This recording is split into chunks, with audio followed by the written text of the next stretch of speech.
Cool. I'm based in Brooklyn, in New York City, and I'm an inventor and artist. What that means is I use the tools of design technology. I work with exponential technology, emerging technology, but I like to use that to address um, everyday experiences I've had, or my issues that I experience, or things that I see around myself. And when I say that, I know it sounds vague, but it has basically been from pure art projects to stuff that's in the market that I guess some of you might own, and everything in between. So what I thought would be nice is today if I shared with you some of these works, which are also spread across different parts of my life. And I wanted to share the early stages of these projects, so not the complete finished work, but the very initial scrappy phases of these works, and how sort of the human element, the experiential element, and the sort of the emerging technology element, how they both came together. Um, so to begin with, the very first thing I made, and that's why there's a blank screen here, because I can't show a photograph of it. I can't show you a screen of it. But so I grew up in India, and where I grew up, giving bribes is almost a cultural. It's almost a cultural experience, and it's the way things are done. And even the most smallest, where you might be at a traffic signal, and someone, a cop catches you, and you're like, okay, I need to give him $5. So it's almost a cultural give and take. And this started as a parody. It started as a joke, and I had this idea of why not make a Yelp for bribery? So because you normally don't know how much you're paying, sometimes you might pay more, and sometimes you might pay less, and they won't do your job. So I was like, what if we make a Yelp for bribery? So if someone does the thing you ask them to do and takes less money, they get 5 stars. And if someone takes a lot of money and doesn't do your job, then that gets 1 star. And this went from a joke to an actual. This is like back in 2005, like early stages of the Indian smartphone and Indian internet. And we ended up with about 600,000 users in about 2 months. And that also meant that we got attention of the government and the politicians. And yes, then the hammer came on, and we got shut down. But that was the first thing I made, and I don't have a screen for that. But this started my journey into using technology for political activism. And the second thing I made, this is back in 2007, 8. I was at Google, and I was working with the mapmaker team. And this was essentially, Google Maps was new back then, and this was like a layer above Google Maps to sort of like actually draw things, and you can write things on the map and create your custom maps. So this also inadvertently led to being used as a political weapon, and happy to be part of this team. And just seeing how you might create something that's completely sort of a design project, which essentially allows people to draw on maps, but then that gets used by some completely, totally different other demographic, other population, other sets of people in completely unexpected ways.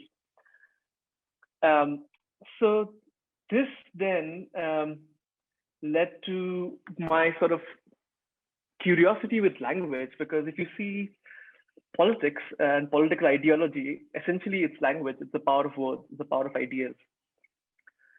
And that got me interested in the sense of what do words mean? What does language mean? What is the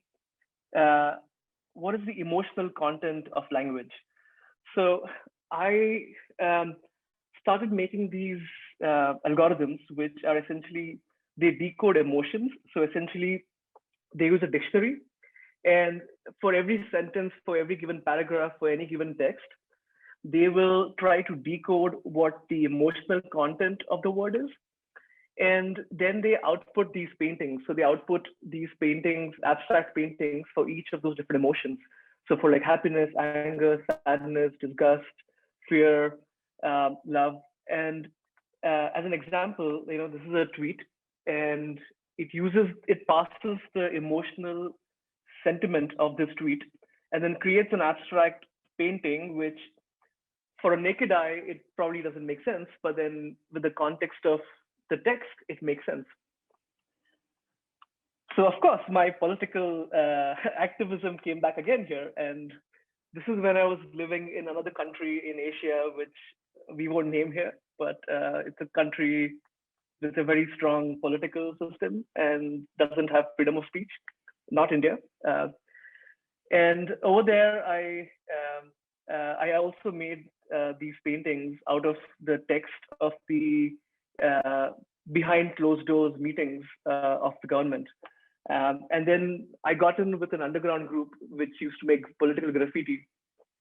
And we painted like 10-meter by 10-meter canvases of these abstract paintings, and we hung them on skyscrapers in the middle of the night.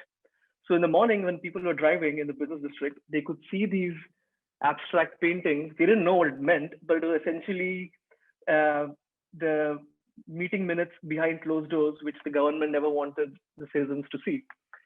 I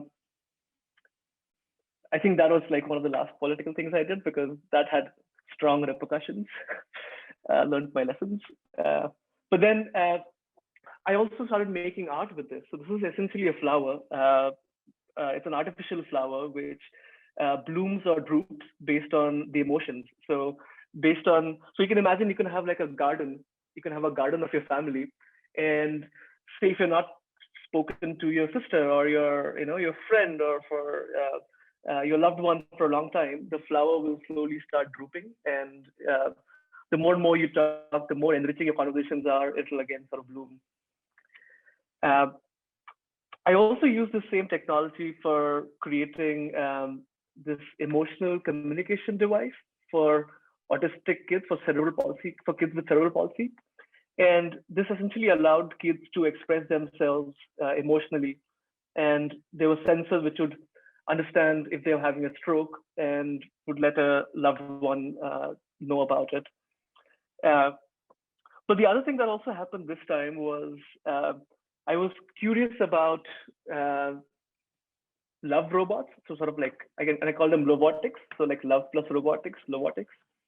And these are essentially it's a squishy robot which has a furry texture, and it understands your emotions. So it uses the same algorithm, and it understands if you're sad, if you're angry, if you're lonely, if you're and what exactly are you talking to it.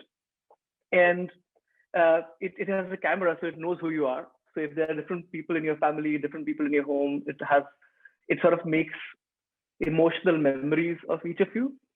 And yeah, so this was sort of an experiment in, instead of robots being this human-looking robots where they have heads and hands and 2 legs, what if we could make very organic robots, very natural robots in a way? And what would be the most basic shape? The basic shape I thought would be the egg. So this is sort of an egg-shaped robot.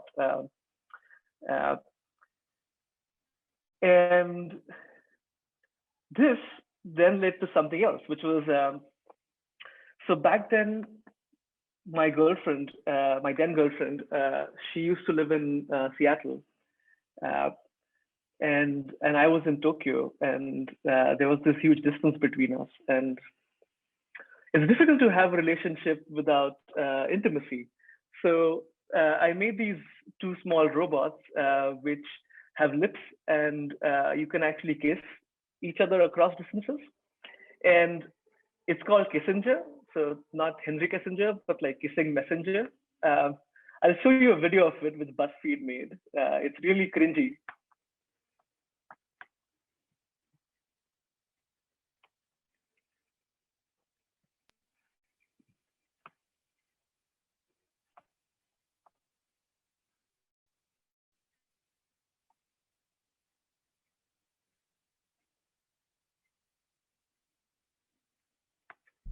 We don't have audio, Dhairya. Oh, oh, I didn't realize you don't have audio. Okay. Um,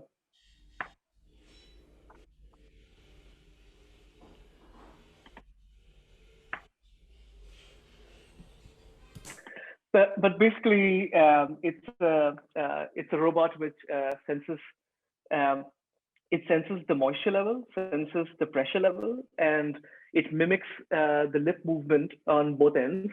So you could essentially kiss your significant other, even though they might be across distances. Uh, just a second. Can you hear me though clearly? I can hear Yeah. you, Okay. but Awesome. not the sound of the video. Yeah. Okay. Got it. Got it. Uh, so this sort of like got me interested into the into investigating the body more. So essentially, the body as a medium for computation. So just like you have an API, imagine if you had a body API, and what would that look like?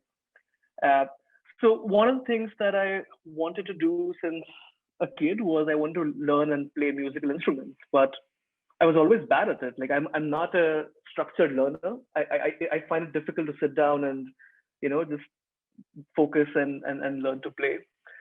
Um, so I made these piezo tactile actuators, which you essentially wear on your fingers, and they sort of give this illusion of push or pull. So you feel as if your fingers are being pushed or pulled, or just like a small nudge. And what you can do is um, you can sort of download a song onto your hand. So the song you want to play, you can download it onto your hand, and then pick up a ukulele or a guitar uh, and start playing without knowing how to play, because it will nudge your fingers ahead or behind, and you can find the right chord position to play. Uh, and now, of course, you'd be like, "Oh, this makes me a robot. Like this is not really learning music." So the way this it does is it first teaches you. So it assumes that you don't know how to play and it's going to help you get your fingers to the right chord position, help you play. You can hear the music that you're playing. You feel gratified. You're encouraged to learn more. And then as you get better, it only corrects you. So it won't always guide you. It'll only correct you if you're doing something wrong. And then when you get really good, it'll only sort of misguide you. So it allows you to explore and learn new chords or learn new songs. Uh, and uh, so around this time, I was living in Singapore, and in Singapore, everywhere I saw, everyone was relating to the world around them through this phone, through this 5-inch slab of glass. And where I grew up, I used to walk barefoot. Now, of course, those are some white legs. You can imagine some brown legs. That would be my legs. So I made some shoes. I made super shoes. And what super shoes are is they are these insoles. They are flexible insoles, and they tickle your feet. So there's a capacitive pad which you can use to sort of give feedback, and there are these ticklers which tickle your feet. And then there is some Bluetooth and battery and other stuff. And the insoles are flexible, foldable, moldable, and you can put them in any of your shoe, and any of your shoe becomes a super shoe. So you can take them walking, you can take them bicycling, you can maybe have them when you're walking around. And the way these work is on a tickling interface. So the idea is that if your right foot tickle, take a right turn. If the left foot tickle, take a left turn. No tickle, keep going. And all tickle, stop. And they also know your personality. So they know what kind of food you like, music you like, what's your social preferences, so on and so forth. They know where you are. They know your calendar. They know what your task list.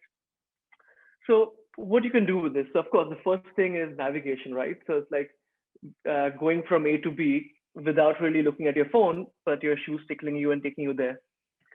So the next thing is, say the shoes know that I like schnapps. And if I'm in Vienna or in Berlin, and maybe the shoes can tickle me and take me to a really nice schnapps place. Uh, but then they also remind you to pick up things on your way back home. So you might be walking back home, and instead of looking at your phone, it just tickles your feet, and it's like, oh yeah, I need to pick up wine. So it's sort of the idea of relating to your urban environment directly as an interface instead of relating it to it through your phone. And like Nikki said, I truly believe the art of getting lost is lost because we don't get lost anymore. We always know where we are. We know where we are going. And with the shoes, what I wanted is that, maybe if you have a lot of time and you haven't explored around, maybe the shoes let you get lost and they help you find yourself back again. So you can tap your feet thrice and they'll take you back home. Uh, so after the shoes, this is when I moved to Cambodia. Uh, I know I'm saying I moved here, I moved there, but this has been over the last 15 years. So it's not like I'm moving a new country every 6 months. But so I lived in Phnom Penh for a few years. And in Phnom Penh, I lived close to a landfill, an e-waste landfill. And this was essentially keyboards and old mouse and speakers and screens that have been disposed from Japan, from China, from Europe into Cambodia. And families work here, kids work here, and they work to extract precious metals out of the chips, which is then used to support the livelihood. So I started experimenting with this idea of if you want to address education and address sort of the kids and kids being playful and like to play with toys, can we do something? Can we find a solution which sits in the middle instead of introducing something external? Can we use what's already present and use that to innovate? So I started making these matchbox size chips. And what you can see here is you can take this matchbox size chip and you can plug in a keyboard from the landfill because keyboards don't go bad. The buttons still work. And the keyboard now becomes a piano. So the kids can play music and, or this one where it uses old calculator screens and it asks you math questions. Now, no kid ever likes this, but or this one where you can connect a headphone or a speaker and it starts telling you stories. And these are matchbox size boxes called Thinker Toys. And as time went on, I made them much smaller and smaller. So this is the same piano, the Keanu, essentially the Keanu toy, but now it's much, much smaller. And then this became an NGO called Open Toys, where we had like designers, educators, engineers come together and sort of make toys from trash. But at the same time, we also taught kids vocational skills of how to solder, how to fix your chip. So it's not like if this toy goes bad, that now this goes back into landfill, but kids can actually fix their own toys and also, play and learn at the same time. And this organization ended up in more prominently in Brazil and Philippines, and we ended up with about 3,000 toys that over the lifetime we distributed these toys with kids. So again, it's not essential that the technology has to come from the outside. It already exists in the problem, and you can build on that. A couple of years later, I moved to Cambridge, and this is my house in Cambridge. And I remember this night, I was walking back, and there was this strong, muscular guy who accosted me and robbed. I basically got robbed in the middle of the street in the night. And I remember he took my wallet, and I was like, yeah, I'm going to cancel the cards. So he also took my phone, so I couldn't call. And I was really traumatized after this because, like this was at least me back then. Like I didn't have any muscles, and I used to go back home in an Uber since then because I was scared of walking back home. And so I thought like maybe I need to change something. So I went to my lab and I took some thermoplastics and I made some synthetic muscles.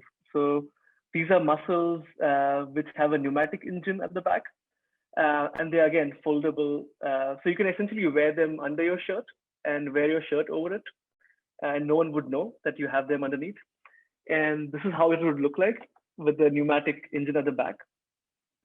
And this is an example of you can see my left arm has a lot of muscles and my right arm has no muscles, and that's the synthetic muscles. Uh, and of course, I didn't get robbed after that. I think people thought I would rob them, maybe. Uh, but then after this, I was really interested into body modifications, and um, I started making programmable hair because I always get up with bad hair days, and there are all these guys in magazines who always look perfect. So I was like, how can I program hair so if I can take a picture of someone's hair, my hair also moves accordingly. So this was the first contraption with my friend Hayato, and uh, yeah, the chip caught on fire.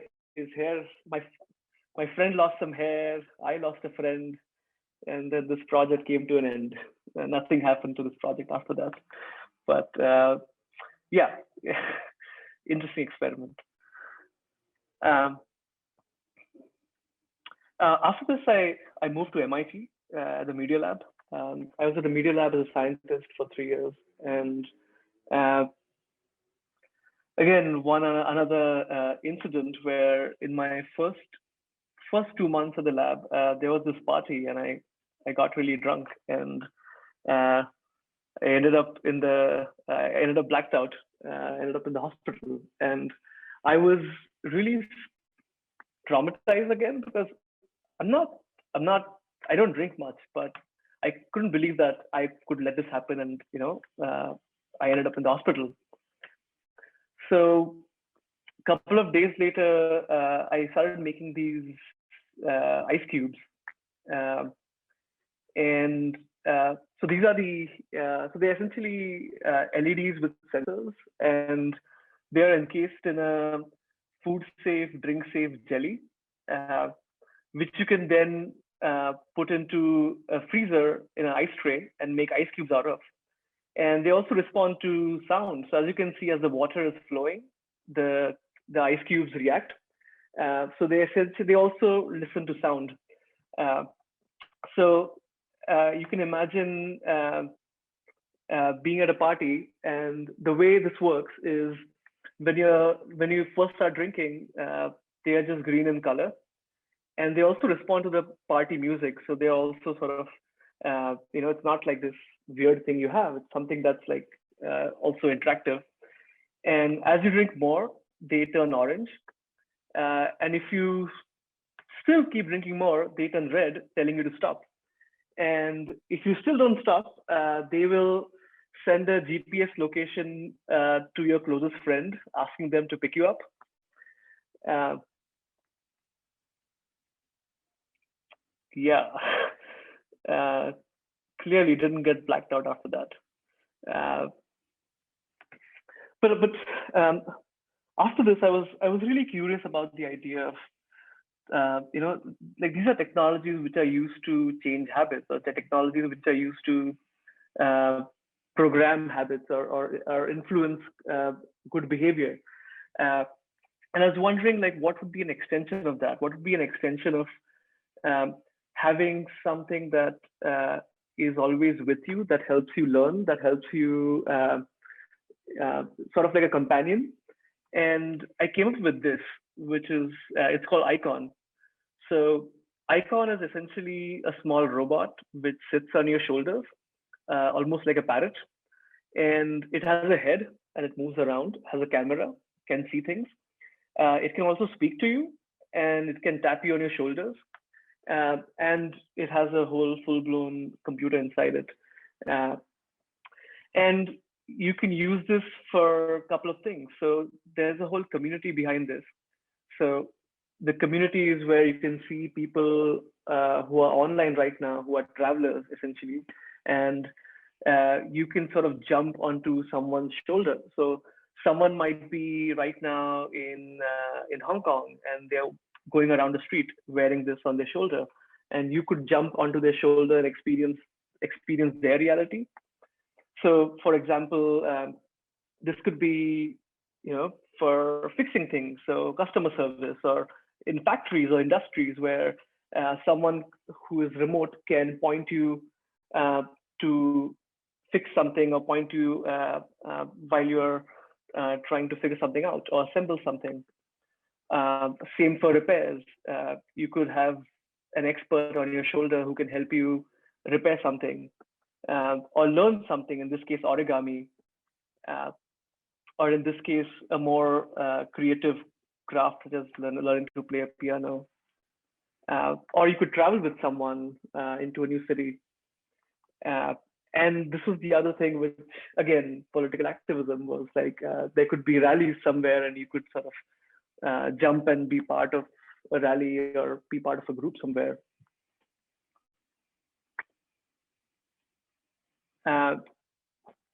So all of this was great. And at that time, I feel like I had this realization of, I'm making all these things that are great, that some of them are, some of them get licensed as patents, some of them get licensed for IP, some of them get sold off, most of them end up nowhere, they're just artworks.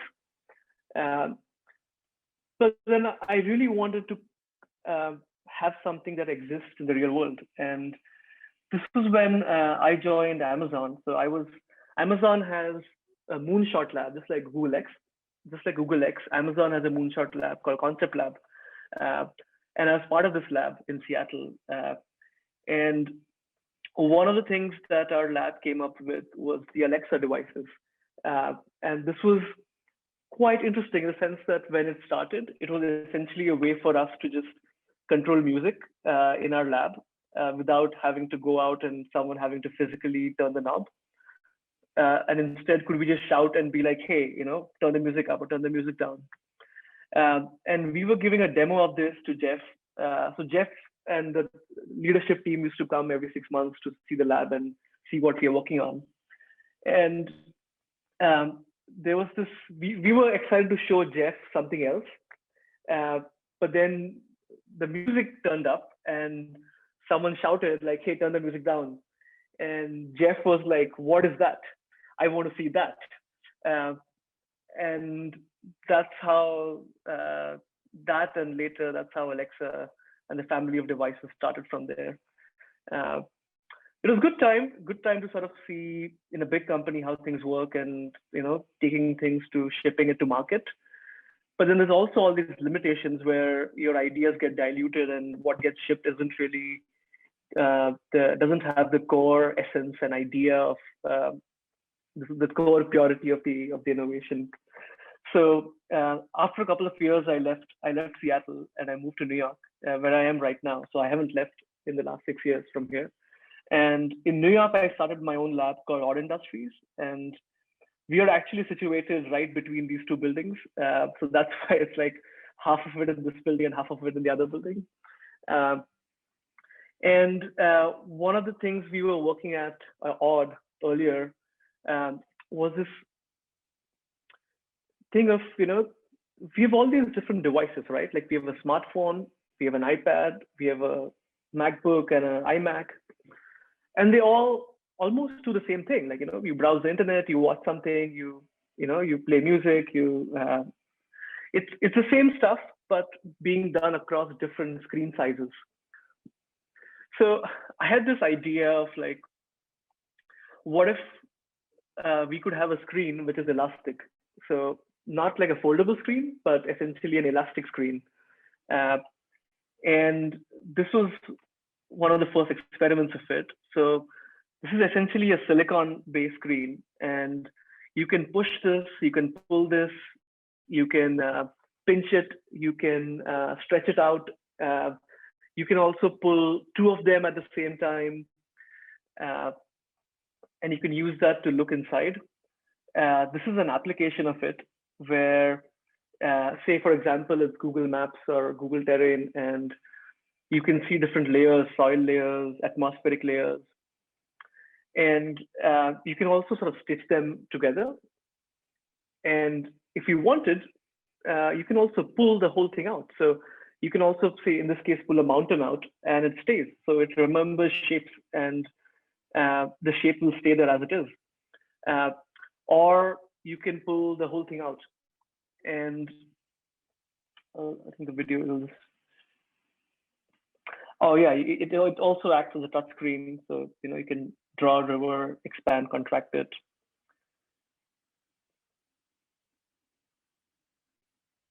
And you can pull the whole thing out. So you can also imagine doing this with Excel. If you have a whole lot of, you're playing around with big data, you can have your data as visual shapes coming in and out, and you can modify things accordingly. And then this led to another display that we worked at MIT, which probably might have, I'm not sure if you might have seen.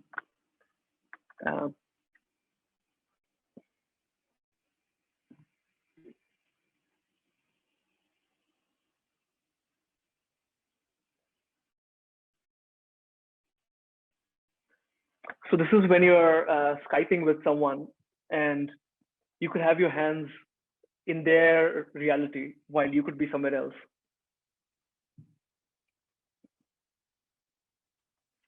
So this was a collaboration with Hiroshi Ishii's group at the Media Lab.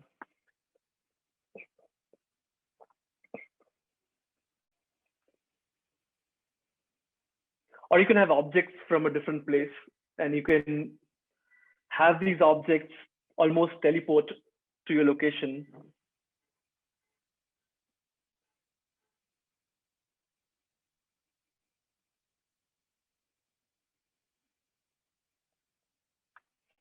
Or you can essentially interact with physics and with real objects. I mean, you can imagine this to be a car, and you can have a meeting with a 3D model and discuss a 3D model.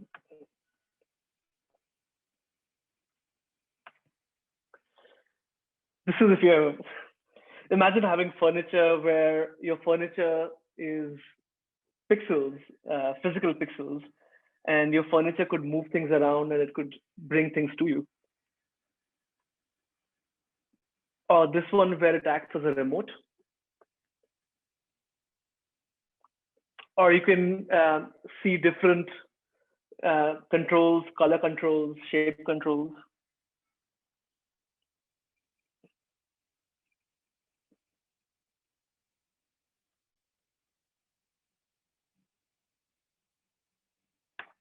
You could also use it to create shapes and create models.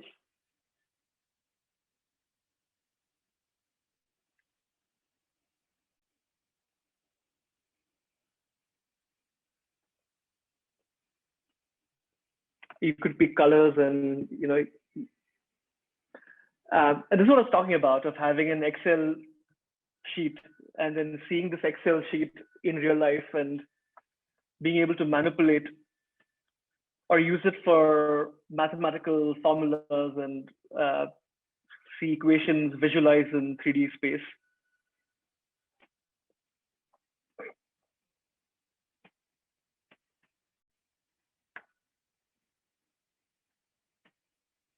So of course it's a beast, but you can imagine the pixels to be reduced, and this could be a higher resolution display, which if it's elastic as the earlier one, it could be, your car dashboard could be elastic, where instead of having buttons as solid buttons, you could have buttons appear on demand whenever you need them contextually. Or if it's in your home, you can imagine your furniture essentially being a computer as well, and a computer interface which allows you to learn or interact or communicate and so on and so forth. as an extension, this is another small experiment we did, which was sort of using augmented reality for cooking and for kitchen. So this was where it could sort of identify different ingredients that you have, and it could tell you, uh, it could even teach you techniques of how to cook something, how to make something. Um, or sometimes, we always see recipes as measures, right? Like 1 cup of this, 2 cup of that, 3 cup of this. But then this could also help you understand quantity based on the visual feedback. Instead of actually measuring something, it could just point out that this is 2 cups or this is 3 cups. Uh, this is when all of us watch YouTube videos, right? Of like, oh, how do I do this? Let me watch a YouTube video to learn how to do this. But instead, you could have a video of, say, someone kneading a dough, uh, sort of superimposed onto your work surface, and be able to sort of understand and see as you're doing something on the object itself. And the same for instructions. So instead of having like, okay, heat for 5 minutes, do this for 6 minutes, do this at this temperature, here you can see there are icons on the pan which are like, okay, saute, or okay, put the oil.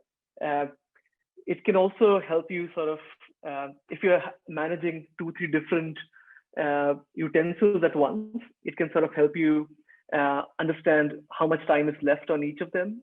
And you can sort of manage accordingly. So for example, in this case, you can see this pan now has a timer on it, and this timer is counting down, and that allows you to sort of, instead of distributing attention between the kitchen surface and your phone or a book or an instruction, you can completely focus on your activity itself. One of the last things I wanted to also share today was this project I was working on recently, which is also very near and dear to me, which is I visited my mom, I think about 2 years ago, and they still live in India, and my mom went through like really tough health situations, and she's now 73, and when I met her last, like her face had changed, I couldn't recognize her at all. And that made me sort of wonder about the idea of time. Like, what does time mean? Like, is time a quantity? Is time like 3:15, 3:20, 4 o'clock, or is time the larger journey between life and death? And like, what does that mean? And like, say maybe I live till 70 or 80, and what does that mean in the grand scheme of things of the world being out there for 55, 60 billion years? So to sort of resolve and work those emotions out, I started making a wristwatch. And this is a wristwatch which you wear, of course, on your wrist. And under the glass is a colony of bacteria. So this is living bacteria that is under your glass. And the bacteria's DNA is modified, so it produces proteins of different colors as time passes. So in the morning, the bacteria are red in color, then they're yellow, then they're green, then they're blue.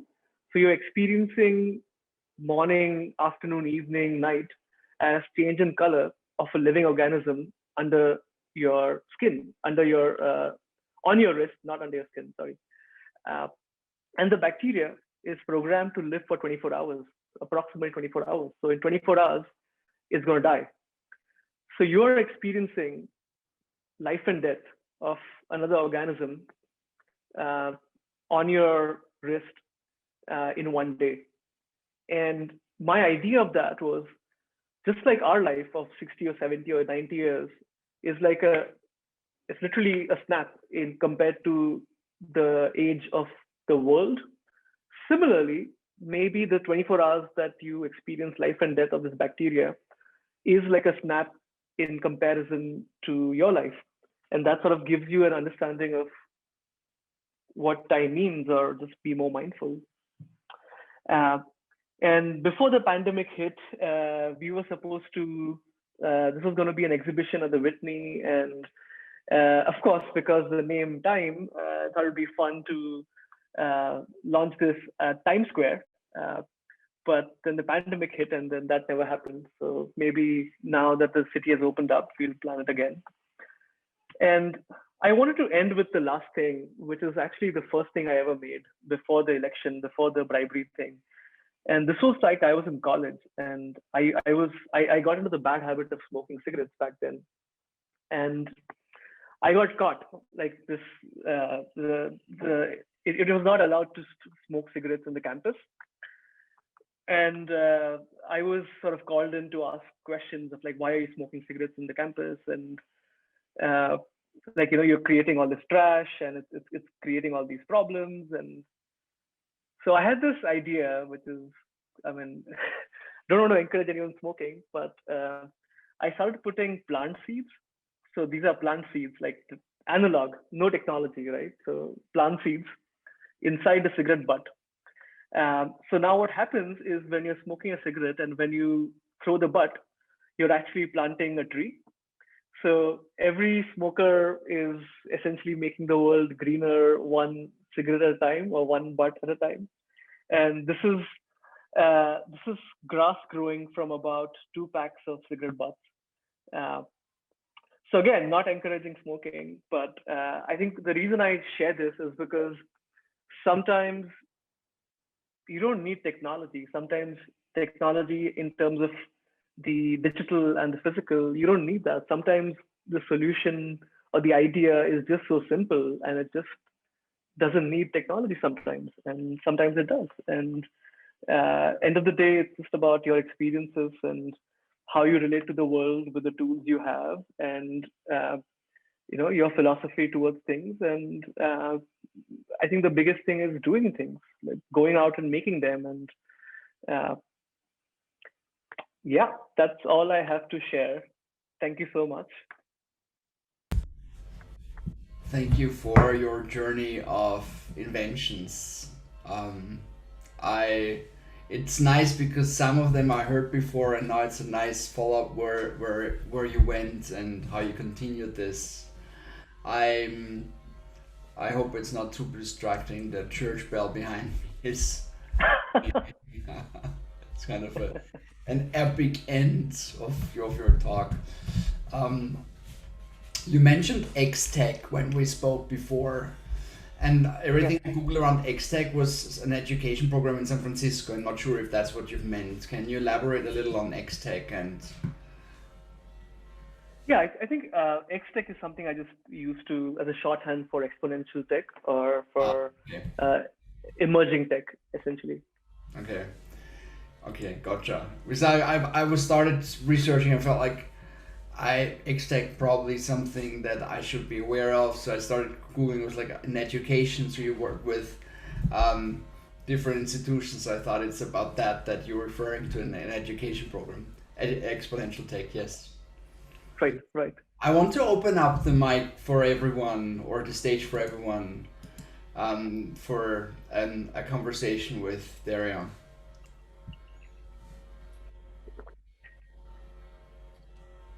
Well, Go on, Ken.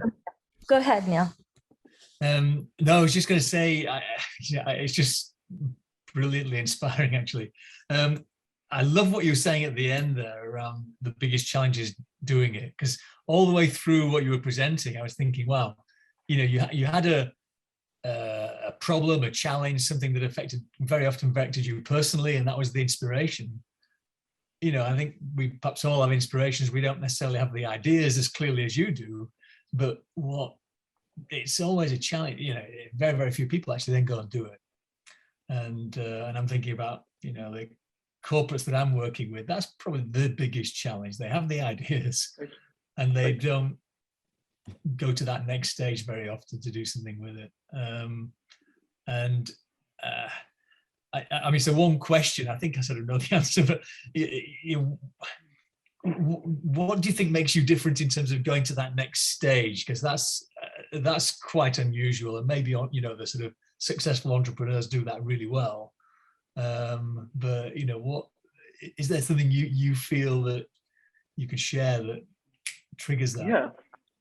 No, that's a very good question. I am, again, having worked with companies, inside companies, I totally understand what you mean about companies are sort of uh, not not really jumping onto uh, shipping the ideas or taking it to the next step.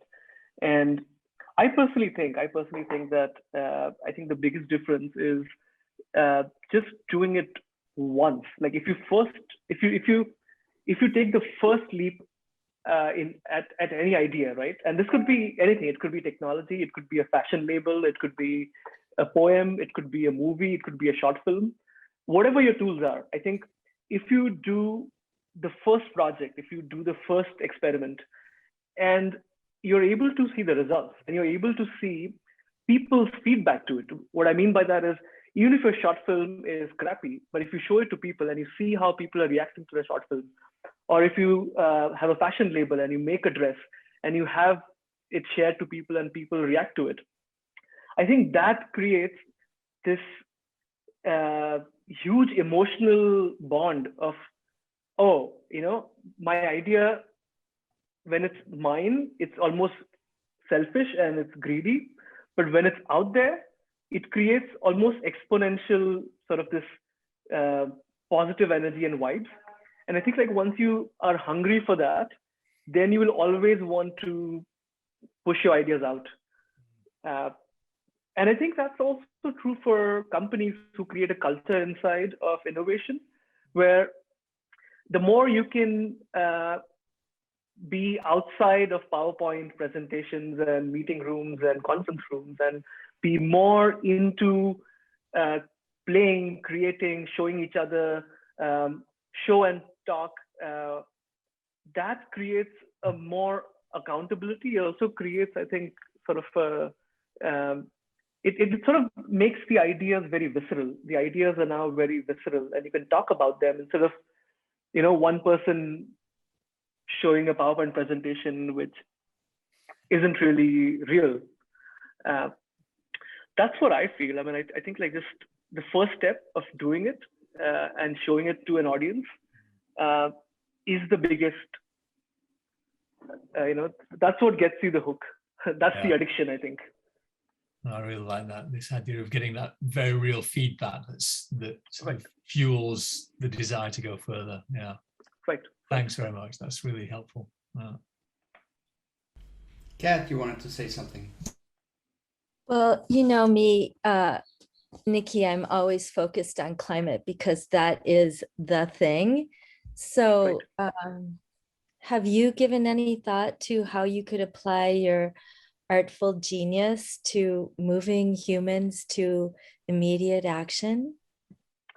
Yeah. So there was actually a collaboration we did with ex-MIT colleague of mine, and they have been working on carbon sequestering. So essentially, they are focused on industrial furnaces, so industries which emit a lot of carbon. How can we collect that and use that to then make ink? So they're essentially turning pollution into ink, and they're then selling that as ink for artists or ink for printing, ink for packaging, and so on and so forth. So that was like one small collaboration. But I think generally speaking, I'm sort of interested in the idea of creating products which have a longer lifespan, which have multiple uses. Just this whole culture we have now of like, everyone, like just look at my room here. Like there are like, I don't know, like 1,000 things in this room, and all of that is adding to the carbon. And I feel like the more and more we can sort of consolidate, make things last longer, make things repurpose, I think that is going to have a big effect. Apart from, of course, food, I think food systems is the other big thing. I really love cooking, and I'm really invested in sort of the future of food. And I feel like that's another thing which I want to personally, spend more time working on, which is the future of food. Thank you so much. I am so inspired by how you grab an experience and extrapolate it into how could I live differently. I want to keep I want to keep an eye on what you come up with, because your solutions are not only practical, but they're also artful. And I feel like in order for us to allure as many people as possible into living Right. differently, we need to do it in ways where it's creative and fun and exciting and colorful. So thank you. No, that's a very good thought. I think you're absolutely right. I think it's art sort of brings that human element to it. Like, yes, there is we understand the ethics and the responsibility of climate and sort of where we are heading as a future humanity, but art sort of makes it desirable, makes it human, makes it very deep. And no, you're right. I think that's what's missing in a way. And thank you for the idea. I'll actually think more about that. Maybe something will come out of it, and I'll give a talk again at EXO with about climate and artfully tackling climate. Love it already. I have a question. I was in China 3 times, but the first time I was there, when I was studying, we've learned that China doesn't have any creative potential, so they have to steal everything to copy it because they don't innovate. Last time I was there, I was introduced to a place called Explorium, where they introduced children to high tech, to tinker around with it, to basically grow creative potential in the brains, to seed it out in the brains, to become a creative nation, an innovative nation. I'm curious how you think, what your skills are attached to you as a human, how you can educate this, use this as train others being creative, how you can I don't know, make many Dharyans out there that see things as something we shouldn't accept anymore, or something we should change, and immediately start actually doing something about it. Right. Well, first of all, that's a very flattering question, so I will keep keep some of it aside. But one of the things that, especially with China, right? Like, I mean, I was thinking about this, like what you said, and it's like, if you see back in the 15th century, 14th century, the Europeans were actually taking the Chinese, the sort of the wasp that they make, and the blue colored paintings and the ceramics they made. Europeans, Dutch, Germans they took that and they made it in Europe. So I think you're right in terms of like China right now at this moment, parts of it, there is that whole thing of like creativity and all. But I think like in a general sense, I feel like all cultures have learned from everyone else, and we've always had exchange of ideas, right? And I think like that also is what I want to add to this conversation, which is I think it's always the more you take down the barriers for exchange of ideas, the more you sort of take down the judgments of like, is this a bad idea? Is this a good idea? I think the crux of it is, how do you encourage play? How do you encourage just non-judgmental play? And that goes from childhood to old people and young people and everyone in between. The more you can encourage play, and play, not the act of play, but play is also the thinking of it, which is the playfulness of it, which is and I think when you say playfulness to me means it's that innocence of leaving behind dogma, leaving behind any hierarchy, any sort of like a preconceived notions, and just having fresh eyes and seeing things with fresh eyes. And that's what playful means for me. And I think like if you can, any system, be it a country to a school to a small startup to small kids, if we can encourage play, if we can create systems which encourage play, I think that's where everything starts.